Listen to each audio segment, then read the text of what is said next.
Hi hello ಎಲ್ರಿಗೂ ನಮಸ್ಕಾರ. ನಾನು ನಿಮ್ಮ Vani Kusumakar. Welcome to my channel. ಇವತ್ತಿನ ವಿಡಿಯೋದಲ್ಲಿ ನಾನು ಆಲೂ ಫಿಂಗರ್ ಫ್ರೈ ಮತ್ತು ಸ್ಪೆಷಲ್ ಚಿತ್ರಾನ್ನ ರೆಸಿಪಿಯನ್ನು ತೋರಿಸ್ತಾ ಇದ್ದೀನಿ. ಹಾಗೆ ಒಂದು ಟಿಪ್ಸನ್ನು ಕೂಡ ಹೇಳ್ತೀನಿ. ವಿಡಿಯೋನ ಸ್ಕಿಪ್ ಮಾಡದೆ ಕೊನೆ ತನಕ ನೋಡಿ. ಆಲೂ ಫಿಂಗರ್ ಫ್ರೈಗೆ ಒಂದು ಮಸಾಲೆನ ರೆಡಿ ಮಾಡ್ಕೊಳ್ಳೋಣ. ನಾನೊಂದು ಸಣ್ಣ ಮಿಕ್ಸಿ ಜಾರ್ಗೆ ಒಂದು 2 ಎಸಳಷ್ಟು ಕರಿಬೇವಿನ ಸೊಪ್ಪು, ಒಂದು 4 ಹಸಿಮೆಣಸಿನ್ಕಾಯಿನ ಕಟ್ ಮಾಡಿ ಹಾಕ್ಕೊಳ್ತಾ ಇದ್ದೀನಿ. ನಂತರ 1 ಸ್ಪೂನಷ್ಟು ಜೀರಿಗೆ, ಅರ್ಧ ಸ್ಪೂನು ಅರಿಶಿನ ಪುಡಿಯನ್ನು ಮತ್ತು ಉಪ್ಪನ್ನು ಹಾಕಿ ಇದನ್ನು ಪೇಸ್ಟ್ ಮಾಡ್ಕೊತಾ ಇದ್ದೀನಿ. ಈ ಥರ ತರಿಯಾಗಿ ಪೇಸ್ಟನ್ನು ಮಾಡಿಟ್ಕೋಬೇಕು. ಆನಂತರದಲ್ಲಿ ನಾನು ಇಲ್ಲಿ ದೊಡ್ಡದಾಗಿರೋ 2 ಆಲೂಗಡ್ಡೆಯನ್ನು ಚೆನ್ನಾಗಿ ತೊಳೆದು ಸಿಪ್ಪೆ ತೆಗೆದು ಈ ಥರ ಉದ್ದುದ್ದಾಗಿ ಕಟ್ ಮಾಡಿ ಇಟ್ಕೊಂಡಿದ್ದೀನಿ. ಹಾಗೆ ಪೇಸ್ಟನ್ನು ರೆಡಿ ಇಟ್ಕೊಂಡಿದ್ದೀನಿ. ನಂತರ ಒಂದು ಫ್ಯಾನನ್ನು ಬಿಸಿಗಿಟ್ಟು ಅದಕ್ಕೆ ಸ್ವಲ್ಪ ಎಣ್ಣೆನ ಹಾಕಿ, ಎಣ್ಣೆ ಬಿಸಿ ಆದ ನಂತರ 1 ಸ್ಪೂನಷ್ಟು ಸಾಸಿವೆಯನ್ನು ಹಾಕ್ತಾಯಿದ್ದೀನಿ. ಸಾಸಿವೆ ಹಾಕಿ ಸಾಸಿವೆ ಸಿಡಿದ ನಂತರದಲ್ಲಿ ನಾವು ಇದಕ್ಕೆ ಆಲೂಗಡ್ಡೆ ಕಟ್ ಮಾಡ್ಕೊಂಡಿರೋದೇನಿದೆ ಅದನ್ನು ಇದಕ್ಕೆ ಸೇರಿಸ್ಕೊತಾ ಇದ್ದೀನಿ. ನೀವು ಆಲೂಗಡ್ಡೆ ಉದ್ದ ಬೇಡ ಅಂದರೆ ಬೇರೆ ಶೇಪಲ್ಲಿ ಕೂಡ ಕಟ್ ಮಾಡ್ಕೋಬೋದು. ಈ ಥರ ಮಾಡಿಕೊಂಡ್ರೆ ಫ್ರೈ ಮಾಡೋಕ್ಕೆ ಈಸಿ ಆಗುತ್ತೆ ಮತ್ತು ಬೇಗನೆ ಫ್ರೈ ಆಗುತ್ತೆ. ಇದನ್ನ ಸ್ವಲ್ಪ ಈ ಥರ ಎಣ್ಣೆಯಲ್ಲಿ ಮಿಕ್ಸ್ ಮಾಡಿ ಒಂದು ಮುಚ್ಚಳವನ್ನು ಮುಚ್ಚಿ ಸ್ವಲ್ಪ ಹೊತ್ತು ಬೇಯಕ್ಕೆ ಬಿಡಬೇಕು. ಆನಂತರದಲ್ಲಿ ಇದನ್ನು ಮತ್ತೆ ಈ ಥರ ಸೌಟಾಡಿಸ್ಬೇಕು. ಆವಾಗ ಇದನ್ನು ಮುಚ್ಚಿ ಚೆನ್ನಾಗಿ ಬೇಯಿಸ್ಕೋಬೇಕು. ಮೀಡಿಯಮ್ ಫ್ಲೇಮಲ್ಲಿ ಸ್ಟವನ್ನು ಇಟ್ಕೊಂಡು ಬೇಯಿಸ್ಕೋಬೇಕು. ನಂತರ ನಾನು ಇದು ಸ್ವಲ್ಪ ಬೆಂದ ನಂತರದಲ್ಲಿ ಇದಕ್ಕೆ ಉಪ್ಪನ್ನು ಸೇರಿಸ್ತಾ ಇದ್ದೀನಿ. ಉಪ್ಪನ್ನು ಹಾಕಿ ಒಂದು ಸಲ ಮಿಕ್ಸ್ ಮಾಡಿ ಚೆನ್ನಾಗಿ ಇದನ್ನು ಮಿಕ್ಸ್ ಮಾಡಬೇಕು. ಇದು ಚೆನ್ನಾಗಿ ಬೇಯಬೇಕು ಅಂದರೆ ನಾವು ಸ್ಟವನ್ನು ಮೀಡಿಯಮ್ ಫ್ಲೇಮಲ್ಲಿ ಇಟ್ಕೋಬೇಕಾಗತ್ತೆ. ಇಲ್ಲಾಂದರೆ ತಳ ಹಿಡಿದು ಬಿಡುತ್ತೆ. ಆಲೂಗಡ್ಡೆ ಆಗಿರೋದಕ್ಕಾಗಿ ಬೇಗ ತಳ ಹಿಡಿಯುತ್ತೆ. ಈ ಸಮಯದಲ್ಲಿ ನಾವು ಇದಕ್ಕೆ ಮಾಡ್ಕೊಂಡಿರುವಂತಹ ಹಸಿಮೆಣಸಿನ್ಕಾಯಿ ಪೇಸ್ಟ್ ಏನಿದೆ ಅದನ್ನೆಲ್ಲವನ್ನು ಇದಕ್ಕೆ ಸೇರಿಸ್ಕೋಬೇಕು.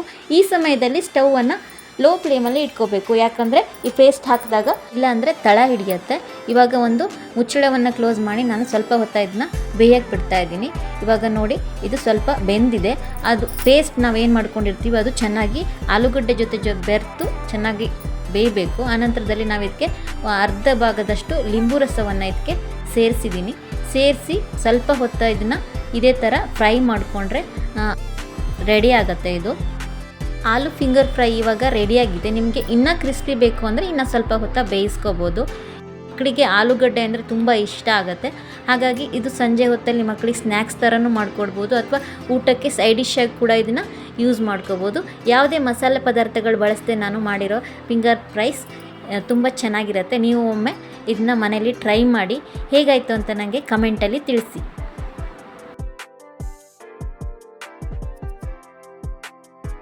ಆಲೂ ಫಿಂಗರ್ ಫ್ರೈ ಆಯಿತು. ಇವಾಗ ಸ್ಪೆಷಲ್ ಚಿತ್ರಾನ್ನ ಮಾಡೋಣ ಬನ್ನಿ. ಒಂದು ಬಾಣಲೆಯಲ್ಲಿ ಸ್ವಲ್ಪ ಎಣ್ಣೆನ ಹಾಕಿ ನಾನು ಇದಕ್ಕೆ 1 ಸ್ಪೂನಷ್ಟು ಸಾಸಿವೆಯನ್ನು ಹಾಕ್ತಾಯಿದ್ದೀನಿ. ಆನಂತರ ಅರ್ಧ ಸ್ಪೂನು ಜೀರಿಗೆ, ಒಂದು 3 ಸ್ಪೂನಷ್ಟು ಕಡಲೆಬೇಳೆ, ಅರ್ಧ ಸ್ಪೂನು ಉದ್ದಿನಬೇಳೆನ ಹಾಕಿ ಫ್ರೈ ಮಾಡ್ಕೊತಾ ಇದ್ದೀನಿ. ಇದು ಸ್ವಲ್ಪ ಫ್ರೈ ಆದ ನಂತರ ನಾವು ಇದಕ್ಕೆ ಒಂದು ಬೆಳ್ಳುಳ್ಳಿಯನ್ನು, ಜಜ್ಜಿರೋ ಬೆಳ್ಳುಳ್ಳಿಯನ್ನು ಇದಕ್ಕೆ ಸೇರಿಸ್ತಾ ಇದ್ದೀನಿ. ಬೆಳ್ಳುಳ್ಳಿ ಸ್ವಲ್ಪ ಕೆಂಪಗಾದ್ಮೇಲೆ ನಾವು ಇದಕ್ಕೆ ಒಂದು ದೊಡ್ಡ ಈರುಳ್ಳಿಯನ್ನು ಚಿಕ್ಕದಾಗಿ ಹೆಚ್ಕೊಂಡಿದ್ದೀನಿ. ನಂತರ 4-5 ಹಸಿಮೆಣಸಿನ್ಕಾಯಿ, ಸ್ವಲ್ಪ ಕರಿಬೇವಿನ ಸೊಪ್ಪನ್ನು ಹಾಕಿ ಚೆನ್ನಾಗಿ ಫ್ರೈ ಮಾಡ್ಕೊತಾ ಇದ್ದೀನಿ. ಇದಕ್ಕೆ ಒಂದು ತುರಿದ ಕ್ಯಾರೆಟನ್ನು ಸೇರಿಸ್ತಾ ಇದ್ದೀನಿ. ಇದೆಲ್ಲವನ್ನು ಚೆನ್ನಾಗಿ ಫ್ರೈ ಮಾಡ್ಕೋಬೇಕು. ನಂತರ ಅರ್ಧ ಸ್ಪೂನು ಅರಿಶಿನ ಪುಡಿಯನ್ನು ಸೇರಿಸಿ ಸ್ವಲ್ಪ ಹುರ್ಕೊಂಡಿದ್ದೀನಿ.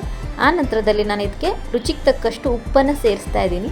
ಉಪ್ಪು ಹಾಕಿದ ನಂತರದಲ್ಲಿ ಕೊತ್ತಂಬರಿ ಸೊಪ್ಪನ್ನು ಸೇರಿಸಿ ಅರ್ಧದಷ್ಟು ಲಿಂಬು ರಸವನ್ನು ಹಾಕ್ತಾಯಿದ್ದೀನಿ. ಇದು ಬೀಜಗಳನ್ನೆಲ್ಲ ತೆಗೆದು ಲಿಂಬು ರಸವನ್ನು ಹಾಕ್ಕೋಬೇಕು. ಮತ್ತು ಲಿಂಬು ರಸ ಹಾಕಬೇಕಾದ್ರೆ ಸ್ಟವನ್ನು ಆಫ್ ಮಾಡ್ಕೋಬೇಕು. ಯಾಕಂದರೆ ಸ್ಟವ್ ಆನ್ ಇದ್ದರೆ ಲಿಂಬು ರಸ ಹಾಕಬೇಕಾದ್ರೆ ಒಗ್ಗರಣೆ ಕಹಿ ಆಗುತ್ತೆ. ಹಾಗಾಗಿ ನಂತರ ನಾನು ಇದಕ್ಕೆ ಅನ್ನವನ್ನು ಸೇರಿಸ್ಕೊಳ್ತಾ ಇದ್ದೀನಿ. ಸ್ವಲ್ಪವನ್ನು ಅನ್ನ ಸೇರಿಸ್ತಾ ಇದನ್ನ ಮಿಕ್ಸ್ ಮಾಡ್ಕೋಬೇಕು. ಇದು ಮಿಕ್ಸ್ ಆದ ನಂತರ ನಾನು ಇದಕ್ಕೆ ಶೇಂಗಾ ಅಂದರೆ ಕಡಲೆ ಬೀಜದ ಪುಡಿಯನ್ನು ಹಾಕ್ತಾಯಿದ್ದೀನಿ. 4 ಸ್ಪೂನಷ್ಟು ಕಡಲೆ ಬೀಜದ ಪುಡಿಯನ್ನು ನಾನು ಇದಕ್ಕೆ ಸೇರಿಸ್ತಾ ಇದ್ದೀನಿ, ಹುರಿದು ಪುಡಿ ಮಾಡ್ಕೊಂಡಿರೋವಂಥದ್ದು. ನಂತರ 2 ಸ್ಪೂನಷ್ಟು ಹುರುಗಡ್ಲೆಯನ್ನು ಚೆನ್ನಾಗಿ ಹುರಿದು ಪೌಡರ್ ಮಾಡಿ ಇದಕ್ಕೆ ಸೇರಿಸ್ಕೊಳ್ತಾ ಇದ್ದೀನಿ. ಇದು ಸೇರಿಸೋದ್ರಿಂದ ಚಿತ್ರಾನ್ನ ಟೇಸ್ಟು ತುಂಬ ಚೆನ್ನಾಗಿ ಬರುತ್ತೆ. ಇವಾಗ ರೆಡಿಯಾಗಿರೋ ಚಿತ್ರಾನ್ನಕ್ಕೆ ನಾನು ತೆಂಗಿನಕಾಯಿ ತುರಿಯನ್ನು ಹಾಕ್ತಾಯಿದ್ದೀನಿ. ಹಸಿ ತೆಂಗಿನಕಾಯಿ ತುರಿಯನ್ನು ಸೇರಿಸ್ಕೊಂಡ್ರೆ ಚಿತ್ರಾನ್ನ ರೆಡಿ ಆಗುತ್ತೆ. ಈ ವಿಡಿಯೋ ನಿಮಗೆ ಇಷ್ಟ ಆಗಿದ್ದರೆ ದಯವಿಟ್ಟು ಲೈಕ್ ಮಾಡಿ. ಚಿತ್ರಾನ್ನ ಹೇಗಾಗಿದೆ ಅಂತ ನೀವು ಒಮ್ಮೆ ಮನೇಲಿ ಟ್ರೈ ಮಾಡಿ ನೋಡಿ, ಕಮೆಂಟಲ್ಲಿ ನನಗೆ ತಿಳಿಸಿ. ಜ್ಯೂಸ್ ಅಥವಾ ಚಿತ್ರಾನ್ನಕ್ಕೆ ಬಳಸಿರೋ ಲಿಂಬು ಸಿಪ್ಪೆನ ಹಾಗೆ ಬಿಸಾಡೋ ಬದಲು ನಾವು ಅದರಲ್ಲಿ ಲೆಮನ್ ಚಾಟನ್ನು ಮಾಡ್ಕೋಬೋದು. ಈ ಸಿಪ್ಪೆಗಳನ್ನ ಚಿಕ್ಕದಾಗಿ ಕಟ್ ಮಾಡಿ ನಂತರ ಭರಣಿ ಅಥವಾ ಗಾಜಿನ ಬಾಟ್ಲಲ್ಲಿ ಇದನ್ನ ಹಾಕಿ ನಾವು ಅದಕ್ಕೆ ಸ್ವಲ್ಪ ಉಪ್ಪನ್ನು ಸೇರಿಸಿ 2 ದಿನ ಹಾಗೆ ಬಿಟ್ಟು ಬಿಸಿಲಲ್ಲಿ ಒಣಗಿಸ್ಕೊಂಡ್ರೆ ಲೆಮನ್ ಚಾಟು ರೆಡಿ ಆಗುತ್ತೆ. ವಿಡಿಯೋ ಇಷ್ಟ ಆಗಿದ್ರೆ ಲೈಕ್ ಮಾಡಿ, ಶೇರ್ ಮಾಡಿ, ಹಾಗೆ ಸಬ್ಸ್ಕ್ರೈಬ್ ಮಾಡಿ. Thank you for watching video.